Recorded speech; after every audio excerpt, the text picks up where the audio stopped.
Good afternoon, everyone. My name is Brad Bloom, and I'm the current chair of the Board of Governors of the University of Haifa.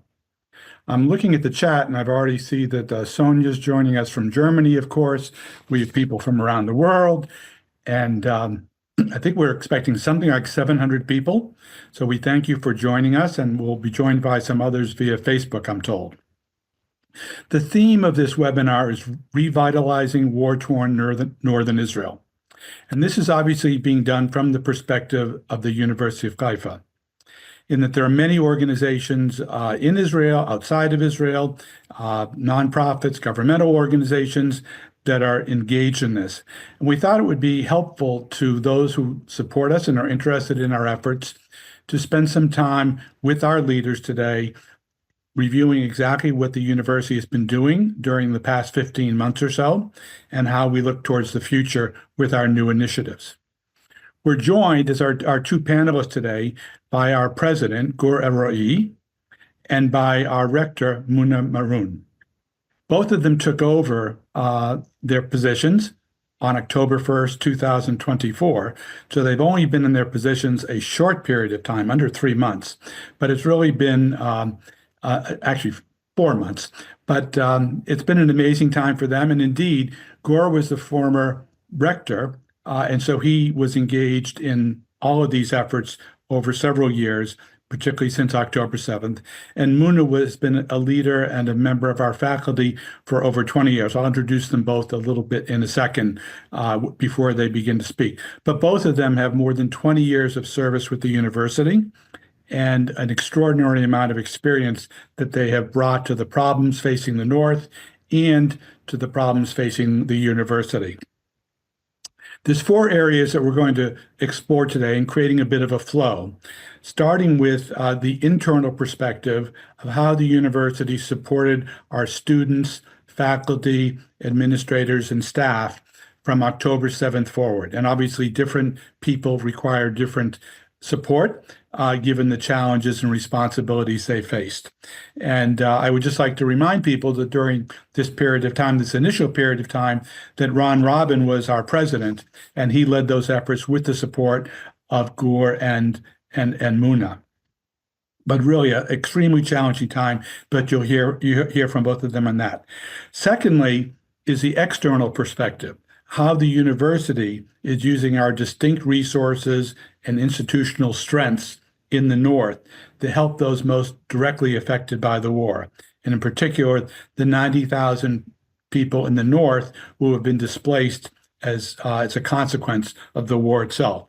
So I would categorize those efforts as initial relief, support, and now rebuilding the North. And we will discuss those things. We will then turn to our own environment and reflect on our history as an environment where people from all walks of life in Israel, from all of our many communities, Jewish, Christian, Muslim, Arab, Druze, other minorities, have been able to flourish at the university over decades. And because of that, that really positions us very well, not only for dealing with the problems of the war itself and its aftermath, but this process of rebuilding. So we'll turn to that a bit. And then finally, looking to the future, and it's really quite extraordinary, and that just a few months before the start of the war itself, we heard from the government that they would like us to consider creating a new medical school at the University of Haifa, given the challenges the nation faces in terms of the number of medical students, the pipelines for the future, and the doctors for the future, and indeed the new technologies and treatments for the future. The North is particularly affected by that because of special geographic and demographic circumstances. And it's really quite extraordinary that in the period of war that we've been able to, I say we, meaning the administrative team and the faculty, have been able to create a new medical school from scratch. This certainly wouldn't happen in the United States and is barely happening in Israel. And so really, from 2 years from the first call, we will welcome our first class, hopefully, this coming fall into the Herta and Paul Amir School of Medicine. And that's an extraordinary achievement for the future. So that's where we're going to be going. I'll start with Gore and his background. Many of you know him because he's been with the university so long and was our recent rector. He has been the head of the Ruderman program in American Jewish Studies and is a historian of American Jewish history and American history more broadly. So he represents the strength of the University of Haifa in the humanities, which many people think about as they think about the university. And so, Gore, we'll be getting to you in a second, but thank you for everything you've done through the years for the university. He also, by the way, is a reserve major in the IDF Missing Persons Unit. And this is quite an extraordinary unit. He wrote an article recently, or a book, describing how his efforts led to, with his team, the recovery of 6 people who had disappeared during the War of Independence. And so Gore not only is a historian thinking about the past, but bringing that past to the present, and obviously a relevant issue for today and going forward. While Gore is a historian and represents our humanities, Mouna represents our STEM resources and our history. And I could describe some of the things that Gore has written about. I tried to I couldn't even pronounce the titles of the articles that Mouna has written, because indeed she is a neurobiologist, which is 2 things I don't know about. And she's an expert in psychobiology, in particular post-trauma matters. She has played many roles in the university over more than 20 years and is from the area also, which is important. At the national level, she's been involved with the Planning and Budget Committee of the Council of Higher Education, which is one of the organizations that is approving the medical school, and chair of a national steering committee for promoting the accessibility for the Arab population to higher education in Israel. So she is known nationally and is also obviously very, very well known within the university, and had the extraordinary support of the faculty in becoming our new rector on October 1st. And I will say getting the support of any faculty anywhere is an achievement in and of itself. So congratulations on that, Mouna. I read something about Mouna when she was elected, and she talked about becoming the university is a beacon of excellence in Israel's north. And I think to me that really captures what the university tries to do every day, to be that beacon of excellence for all of our constituencies, for all of our communities, to build for the future.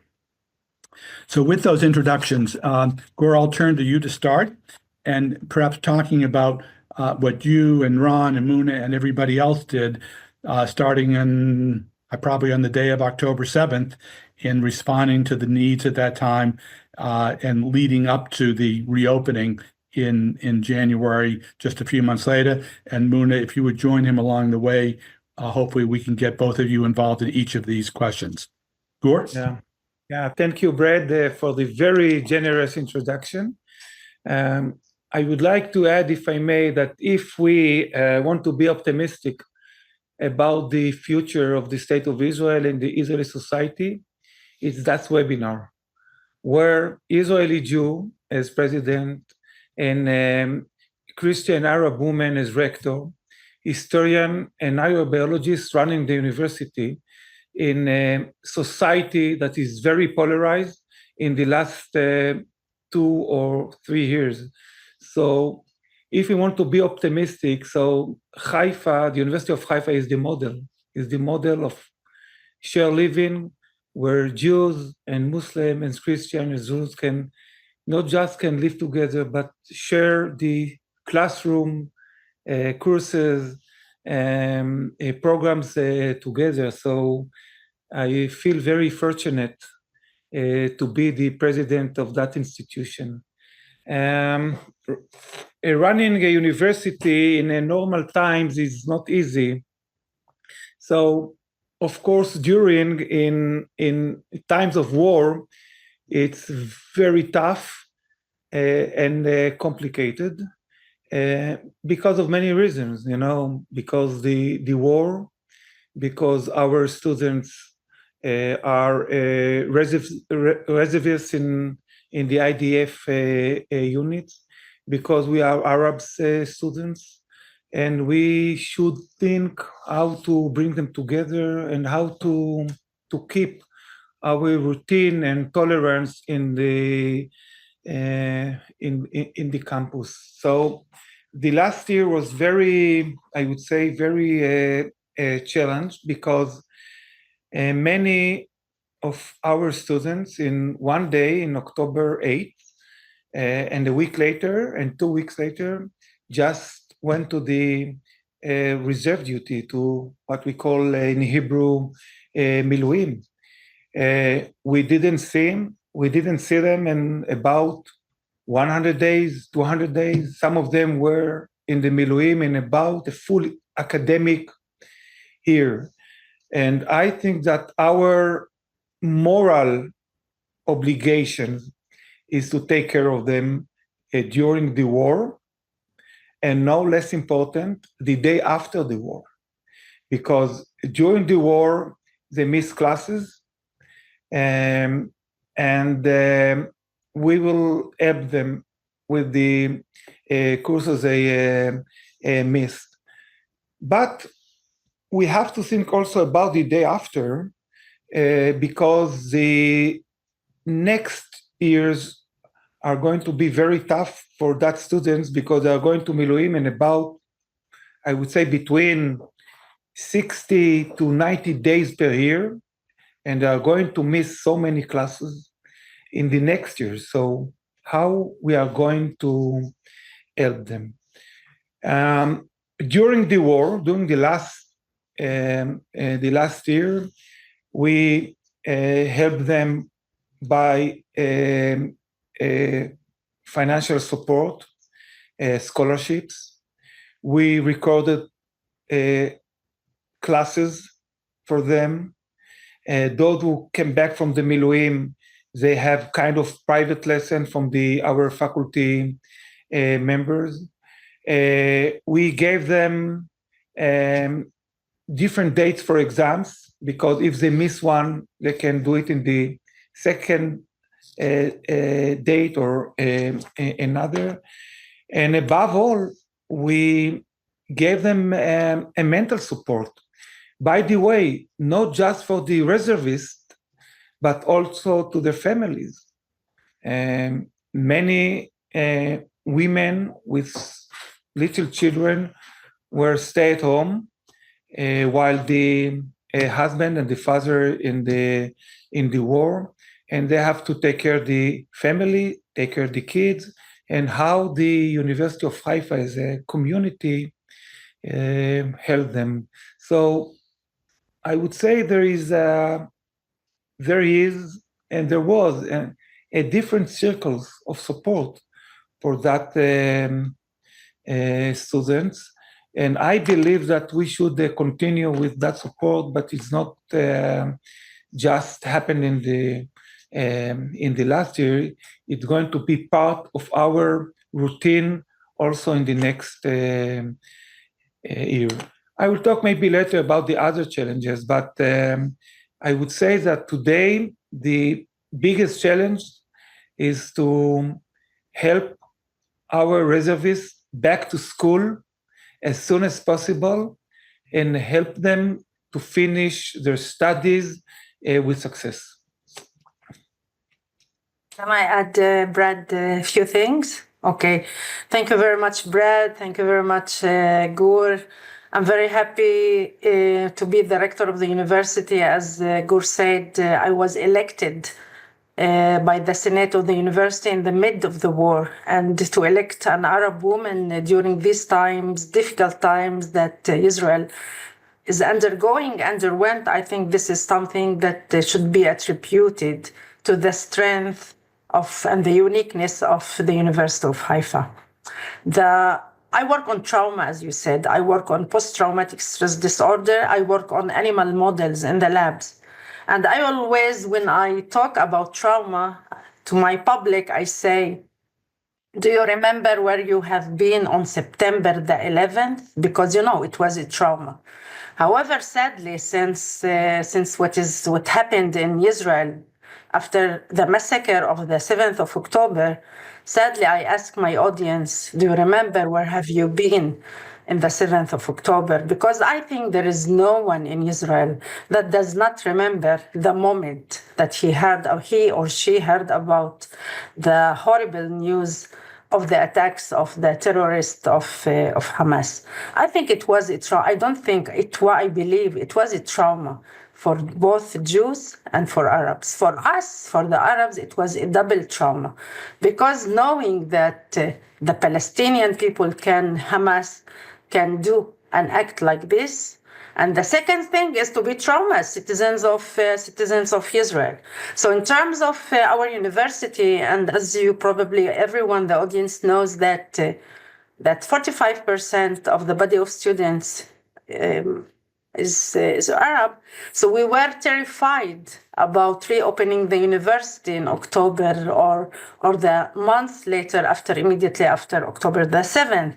And that's why, beyond what the president mentioned about the difficulties of soldiers, of our students that were in Miluim or as reserves, so we were very anxious about how Arab students and Jewish students will come together to study.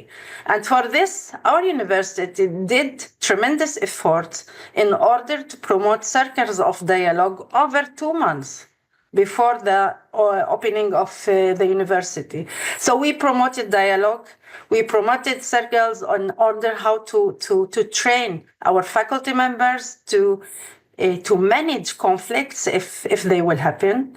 And we reopened the university 31 of December, and the president of the State of Israel came in order to congratulate us for this opening. And we had no conflicts.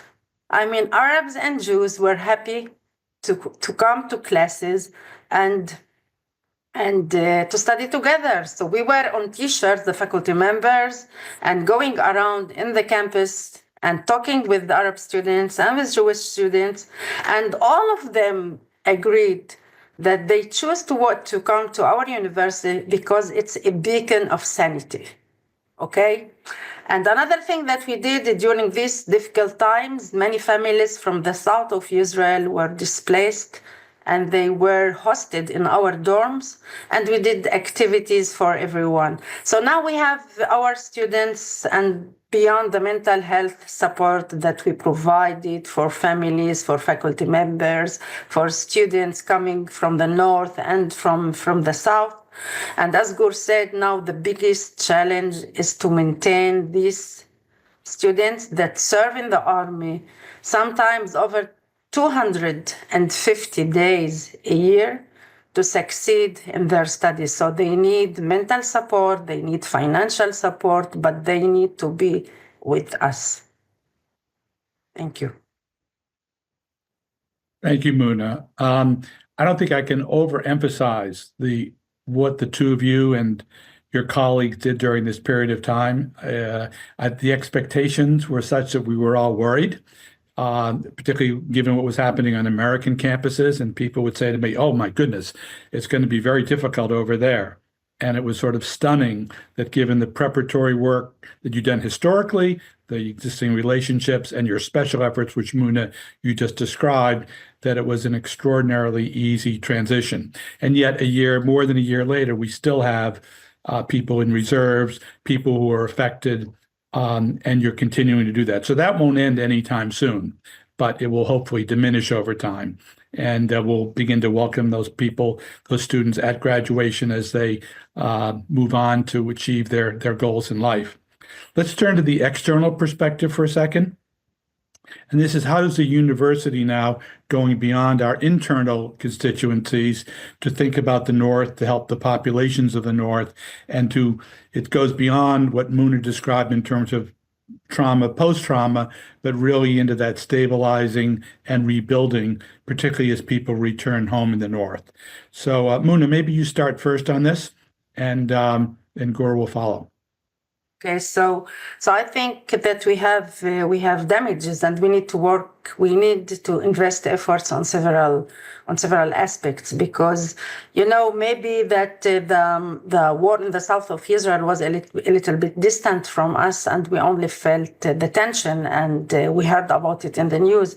However, the attacks, the rockets attacks on the north of Israel affected most of the region of the north, especially in Haifa. And as you know, we were out of service at the university in terms of physical attendance for almost 2 months.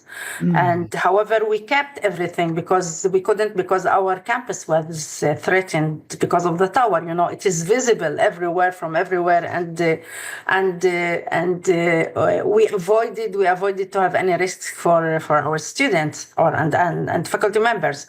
So, but on the same time, we provided mental health and mental support, because we were all under attacks. We were Arab villages, Jewish villages, and I think something very, very good happened during this time, because we were all, as I said, no differentiation between Arab cities or Arab villages and Jewish cities. So we were all united under the attacks of Hezbollah.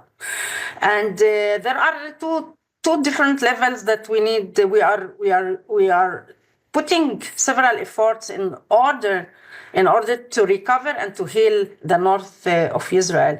First of all, in terms of population, because as you know, we have expertise in social sciences, in psychology, in dealing with trauma and dealing with the PTSD.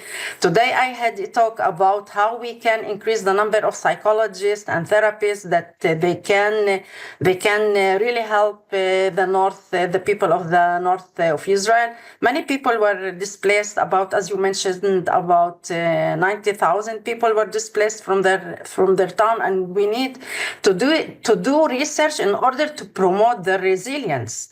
We are not, as you said, we are not going to really do the infrastructure rebuilding in the north of Israel. However, we need to have strategy in order to help these people overcome the obstacles, the psychological distress that they were facing. This is one level in terms of social and on human level. However, in another level, the rockets and the fires that were as a consequence of the rockets attacks, the environment was damaged also. And in order to revive the environmental damage, many farms, the agriculture was declined. And I think we are going to see these damages for overall several years. And that's why our researchers now are starting to understand and to study how we can recover the nature and the environment.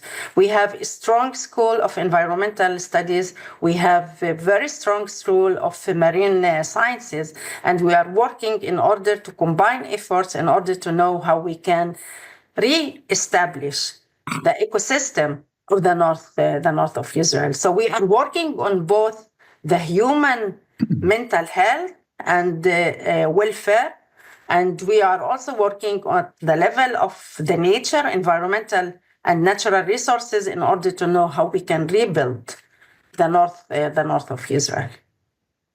Thank you, Mouna. Gor, do you want to comment on some of the other specific initiatives? I know there's quite a few underway that will give people a sense of the efforts that have already been started. Yeah. In order to answer your question, Brad, I have to say a few words about how the war affected me as Israeli in October 7th.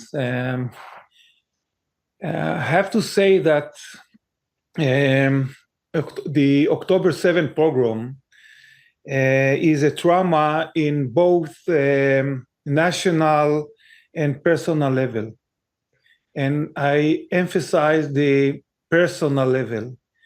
I still do not understand, really, how, for God's sake, the IDF failed to protect the Israeli citizens in the cities and the Gaza envelope kibbutzim settlements. It's just unbelievable that a pogrom, like happened in the Eastern Europe, happened in Israel in 2023.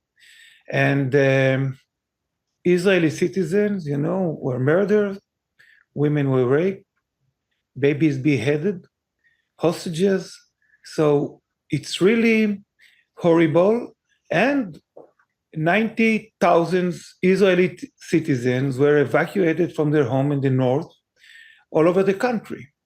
So I'm saying that because if you would ask me about the University of Haifa as president 2 years ago, I would say that my main goal is, to promote and develop the university academically, to hire good researchers, to raise money for schools and faculties and programs. And I still believe that's what I should do.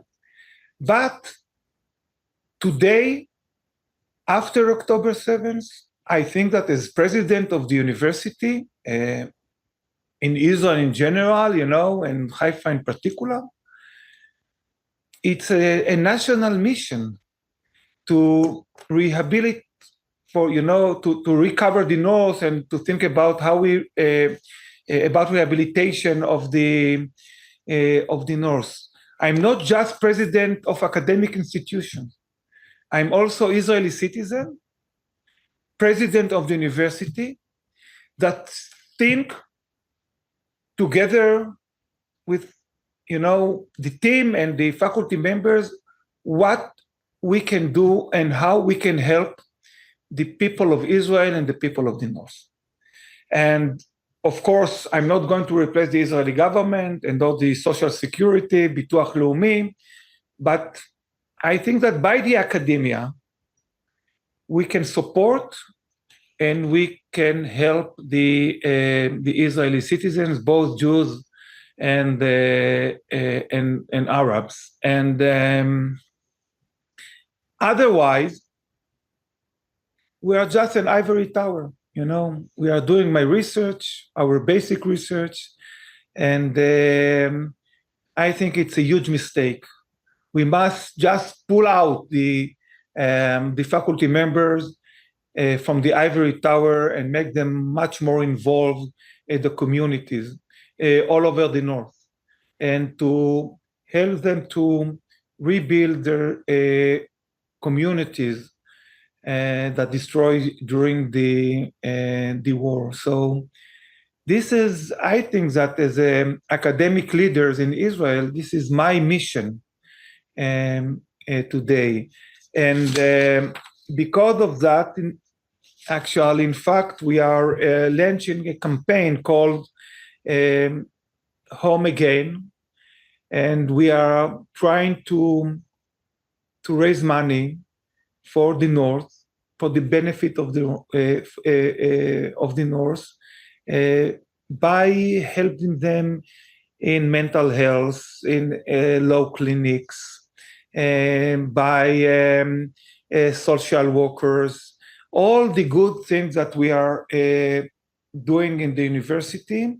And this is the moment that we should think how we make a change, how we measure our impact, by the way, by our research and our faculty members.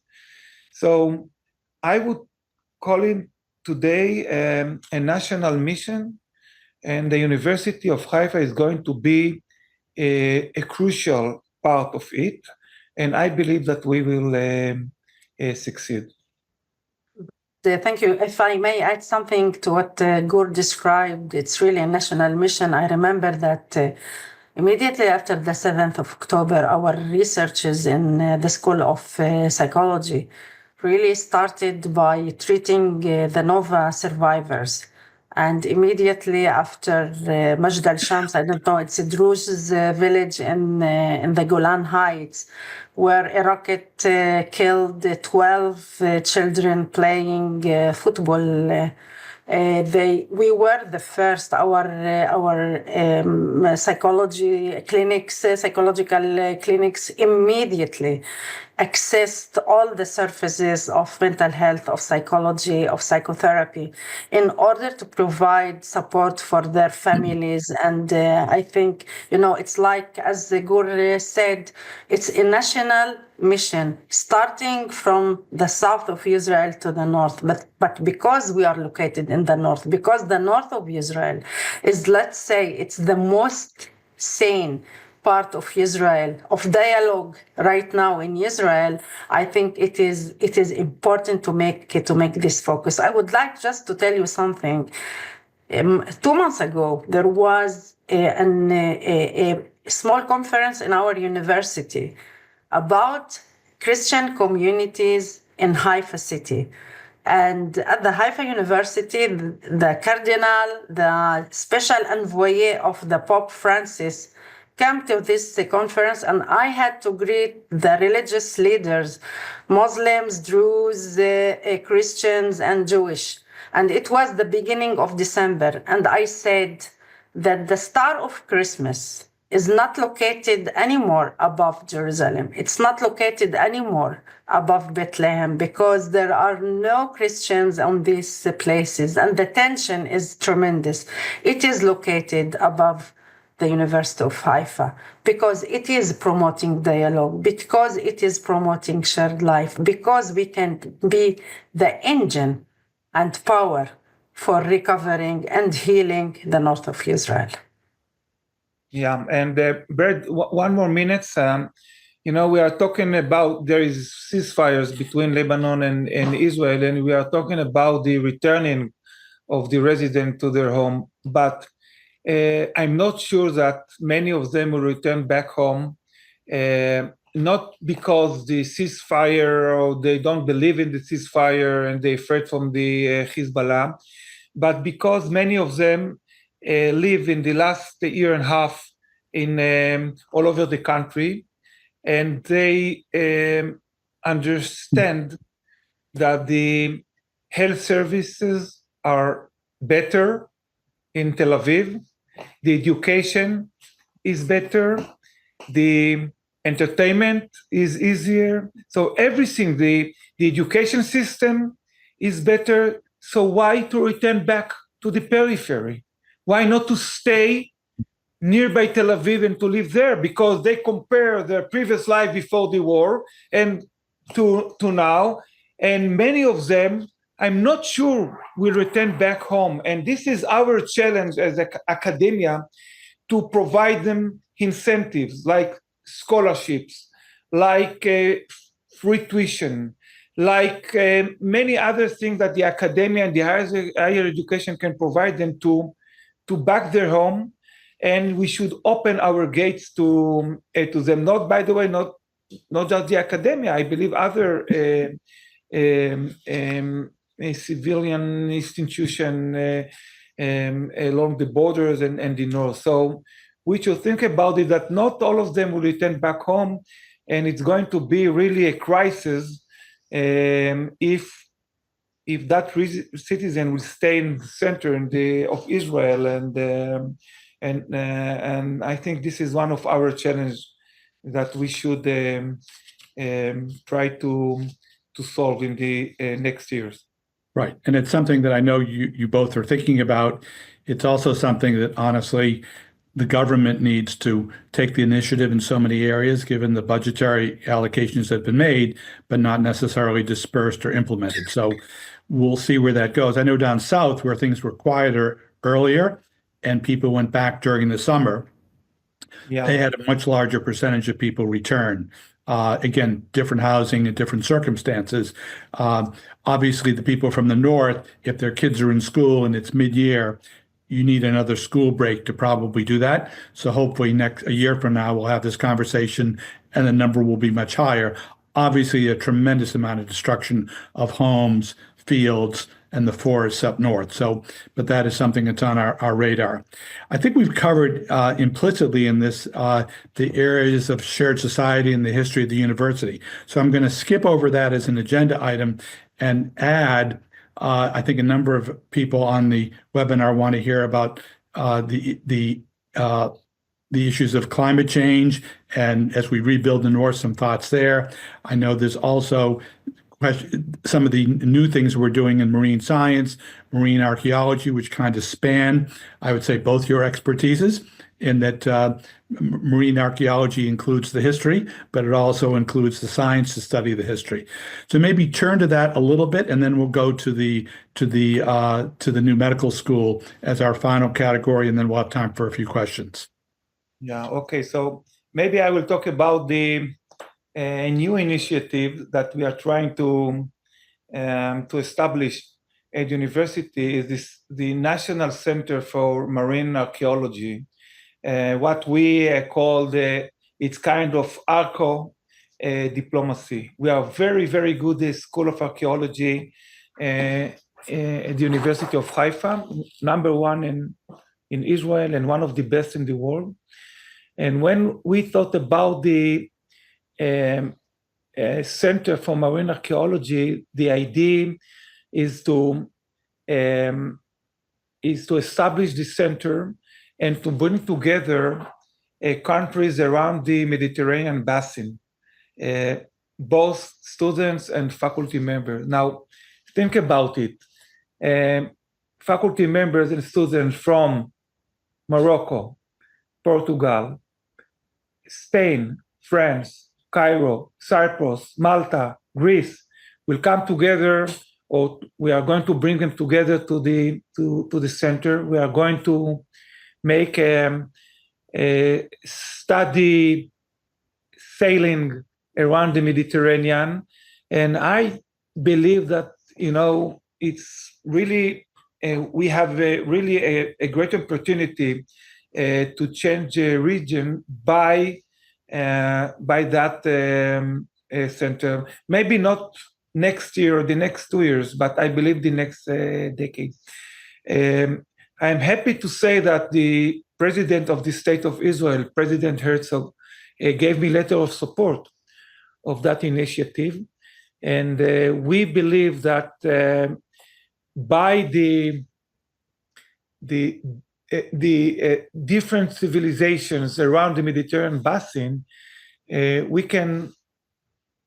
can bring them here to Haifa port, and to make a huge impact. So this is an idea that takes some of our schools here, for example, the School of Archaeology, put it in Haifa port, in the heart of the region, and bring together the students and the faculty members. So this is one of our ideas that we are promoting, and I believe that we will make it soon.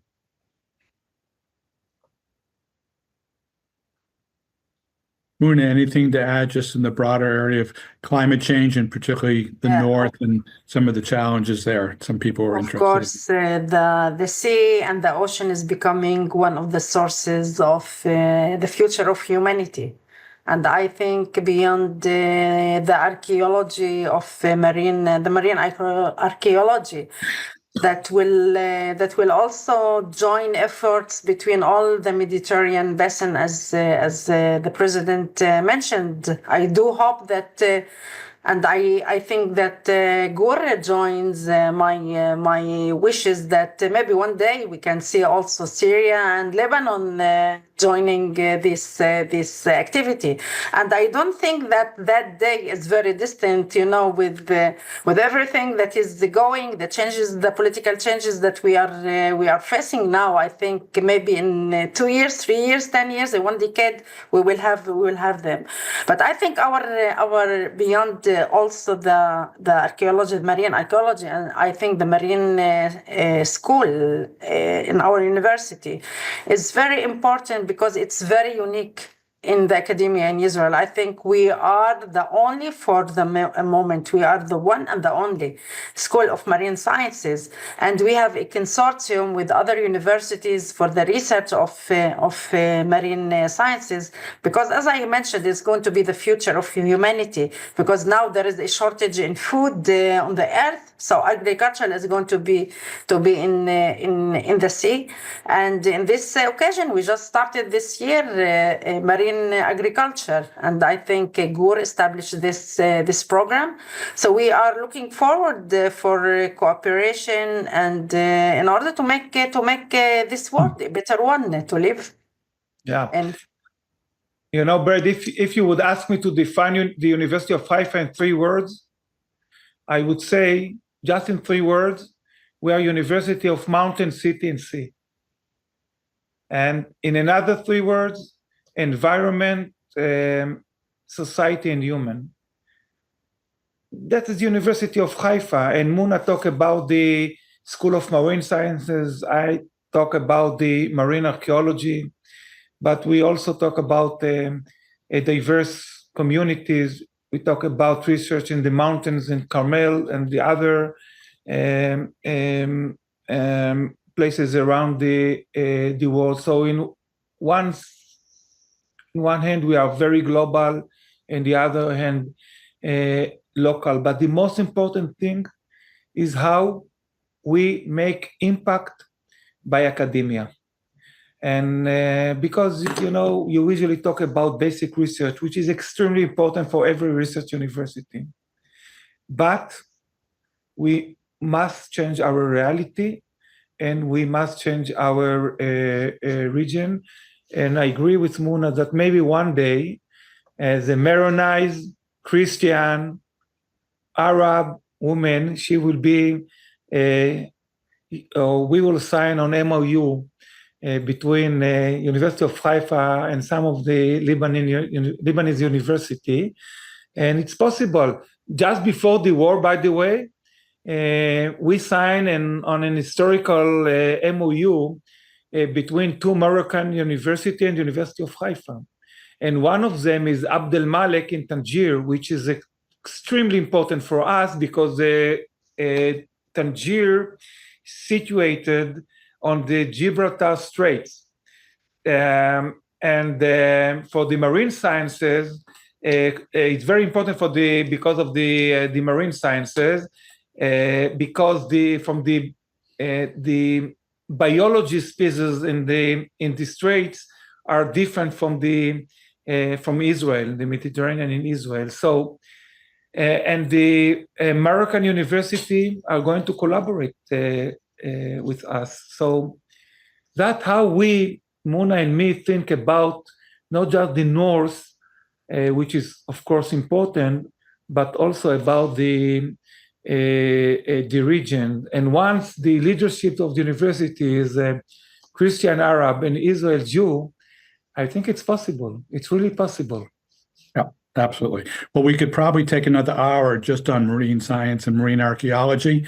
What I would just say to people, I think it's unusual that in a single place to have a faculty focus both on the ancient history of what happened to our environment and also on how to fix it in the future. And that's a very special set of skills. And I would encourage you to look at our website, to look at our faculty, and to inquire more. If you're interested, we can follow up on that. In the interest of time, I will turn to the creation of the Herta and Paul Amir School of Medicine. And Gur, maybe you can describe that. We've described a little bit, but really about why it's special, what's going to make it special, its resources, its capabilities, again, for the North. And it's a very special opportunity to create something from scratch that thinks about that, but also uses the most advanced technology and methods in its creation. Yeah.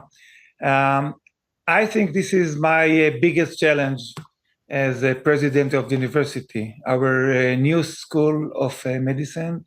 And you take a role of president just because that mission. And I feel very fortunate to be the founder of the School of Medicine, because the University of Haifa academically is not very so balanced.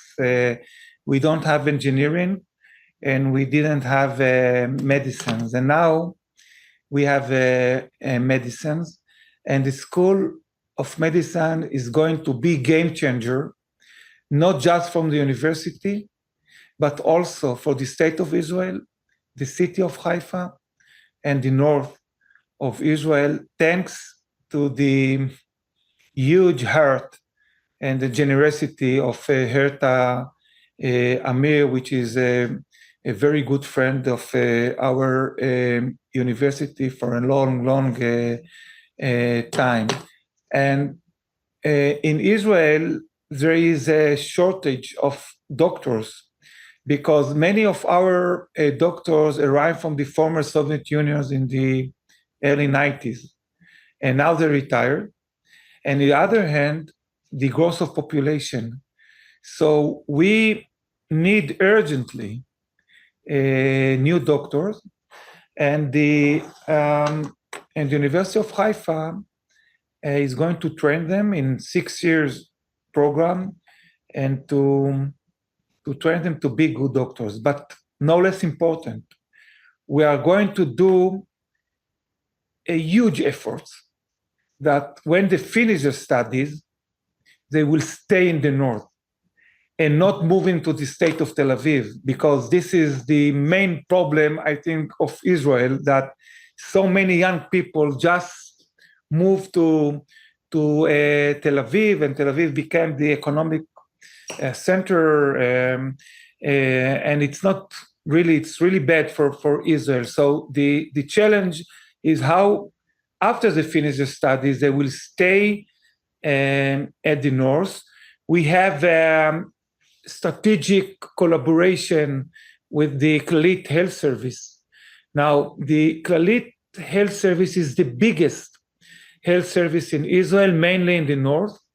And we aim that our students will involve into the community after they finish their studies. The second floor of the School of Medicine is to focus in research. And then we can offer them not just MD, but also PhD, MD, which make our program very unique. I think it's very exciting. We are going to open the first cohort already in October 1st, 2025, which is about 8 or 9 months from today. And it's a really historical moment from the University of Haifa that we have a School of Medicine, Herta and Paul Amir School of Medicine. And as a historian of the Jewish people and the state of Israel, I'll always say to my students that the state of Israel is a joint collaboration. There is a collaboration between American Jewry and the Israeli society. And the formula that every time the Israeli society and the state of Israel collaborating with the American Jewry, the sky is the limit. And we, as Israeli, cannot succeed without American Jewry and the other Jewish community in the diaspora, and vice versa. So this is a wonderful example how American Jewry in general, and one family in particular, Amir family, Herta and Paul, help us for that amazing project that will change the future of the North. So I will just say thank you so much for the Herta here from the Carmel Mountain, and send her a huge hug, and thank you to Beverly Hills. And we are going to make it. So we are very, very excited. Thank you, Gor. Mouna, do you want to comment as Chief Academic Officer on some of the benefits that will accrue back into your area of STEM, and indeed some of the health-related programs we already have. I know we have a question online about needing more therapists and social workers and things like that to help with the post-trauma period.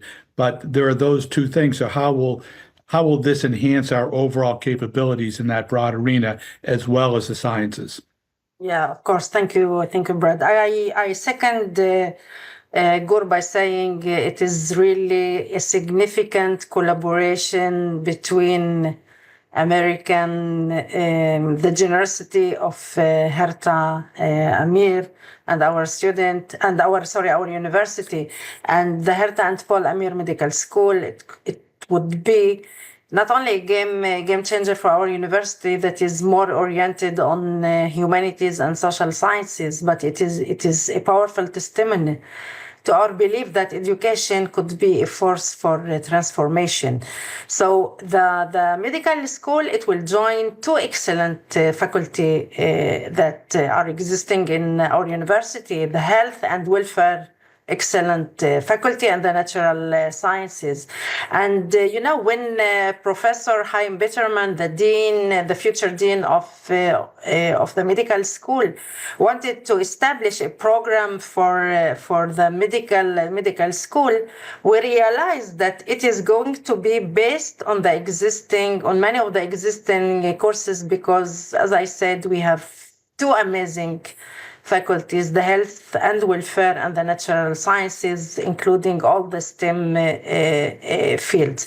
So, as Gur said, the north of Israel is very underprivileged, and it is underprivileged in the number of doctors and the medical services that it offers to its population, to the shortage of doctors, to the shortage of therapists, shortage of psychologists. And here we join forces in order to change and to make a transformation of the north of Israel, and especially the medical services in Israel. And as Gur said, it will be an advantage for students that will be recruited for the medical school, that they are going to guarantee and to stay in the north of Israel and give services to the population of the north. So it's going to try to decrease this medical school, and the joint efforts with the Clalit is going to try to decrease the gap between the state of Tel Aviv, because we say about Tel Aviv, it's the state of Tel Aviv, and the north, where accessibility to medical services is lower. So our medical school is going to be, as I said, is going to be a game changer. It will transform the north of Israel, and I think the combination of